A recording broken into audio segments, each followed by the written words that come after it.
number one. Okay, so he's identified that gangs equals guns. Right. Next logical thought, Mr. Luxon. Where are the gangs getting the guns from?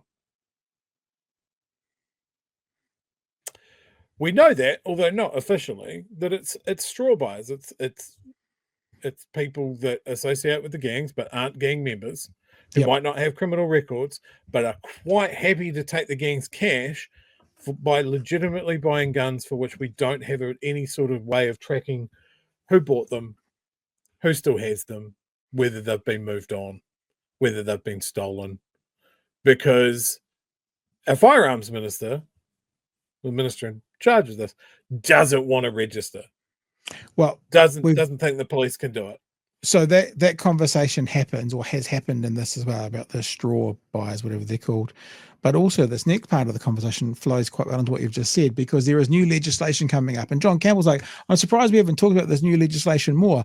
But is Nicole McKee, former, some would say, current gun lobbyist, the best person to put in charge of that, seeing as it's trying to keep firearms away from the gangs? And apparently multiple groups, including the police, are wondering why the Minister for Police isn't in that position.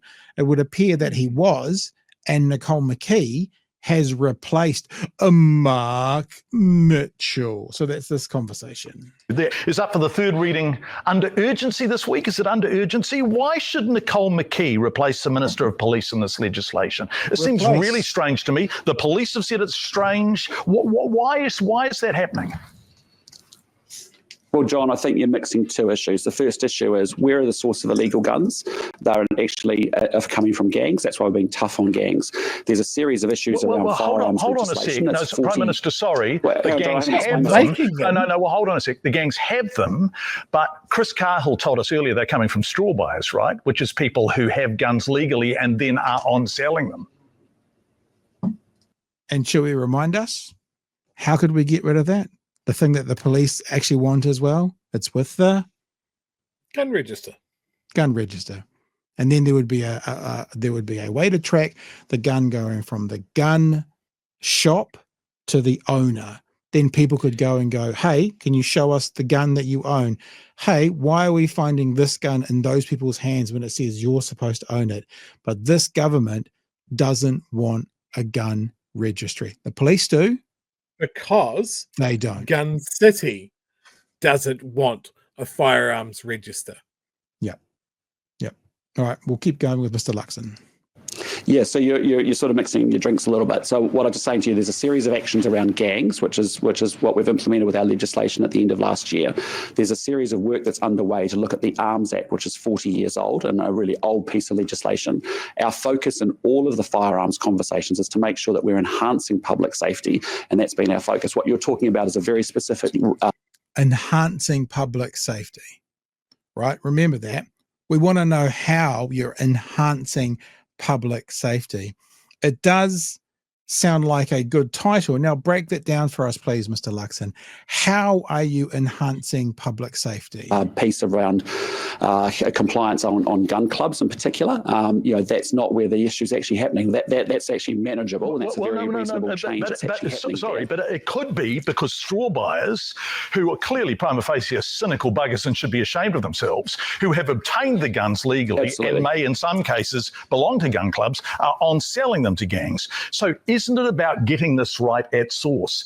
I'm just really confused. Is Nicole McKee, former gun lobbyist, spokesperson for the Council of Licensed Firearms Owners, now Associate Justice Minister with responsibility for firearms, the right person to keep guns out of the hands of gangs? Mm-hmm. Yes, and our cabinet understands. So we look at all the firearms components of the legislation that we're reviewing, which was actually a commitment from the National Party and the ACT Party. The reality is we need to make sure that we're continuing to enhance public safety. So that's why the review of the firearms registry is there to make sure that it's actually working in the way. Would the people in Featherston and Carterton think their safety was enhanced over the weekend? I mean, look, everyone knows this is tough. I just wonder, are you enhancing public safety? And if so, how? Let's set aside the gang patch stuff. What will the arms, shooting clubs, shooting ranges and other matters amendment bill do to enhance public safety? Well, John, what I've just said to you is there's two bits. You're mixing two things. The firearms legislation, and I understand the link around illegal guns and straw sales, right?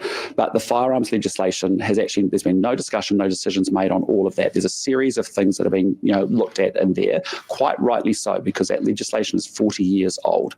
So, but rest assured, as those decisions come to Cabinet, we'll be making sure that we enhance public safety.